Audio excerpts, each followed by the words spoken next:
আসসালামু আলাইকুম রহমতুল্লাহ।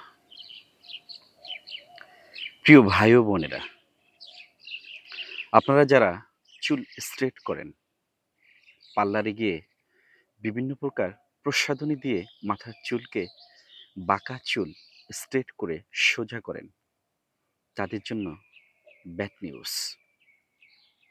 তাদের জন্য দুঃখজনক, খুবই দুঃখজনক। পার্লারে গিয়ে এত টাকা পয়সা খরচ করে সেই চুলকে স্ট্রেট করে যদি সোজা করতে গিয়ে দেখা যায় মরণঘাতী রোগে আক্রান্ত হন, সেটা করার দরকার নেই।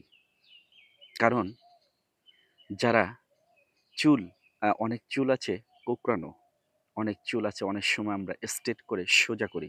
সেই চুলগুলো স্ট্রেট করার সময় চুলের মধ্যে বিভিন্ন প্রকার ক্রিম, যে ক্রিমগুলো মাখানো হয়, সেই ক্রিমগুলোর মধ্যে থাকে রাসায়নিক পদার্থ এবং অ্যাসিড, যেটা গিয়ে চুলের মধ্যে যাওয়ার পর সেটা চুলের গোড়া দিয়ে ভিতরে ঢুকে আপনার রক্তের সাথে কানেক্টেড হয়ে যায়। কানেক্টেড হওয়ার পরে বিভিন্ন প্রকার সমস্যার সৃষ্টি হয়। যেমন কিডনি বিকল হয়ে যায়। তারপর দেখবেন মাথা ব্যথা হবে, বমি, বমি ভাব হবে, শরীর ব্যথা হবে, অ্যালার্জি ফাঙ্গাস তৈরি হবে, তারপরে হাত পা ব্যথা করবে। এরকম কিছু, কিছু উপসর্গ দেখা দেবে। সেটা পিঠে ব্যথা হতে পারে, মাথা ব্যথা হতে পারে, বমি, বমি ভাব হতে পারে, এরকম চোখে লাল হয়ে যেতে পারে। এরকম সমস্যার সৃষ্টি হয়।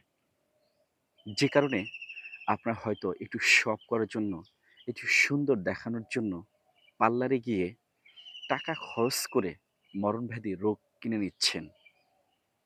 এখন থেকে আপনার সচেতন হয়ে যান। তাই কখনো ভুলেও মহান আল্লাহর দেওয়া চুল যেমন আছে তেমনই থাক। সেটাকে হিট দিয়ে কখনো সোজা করার দরকার নেই।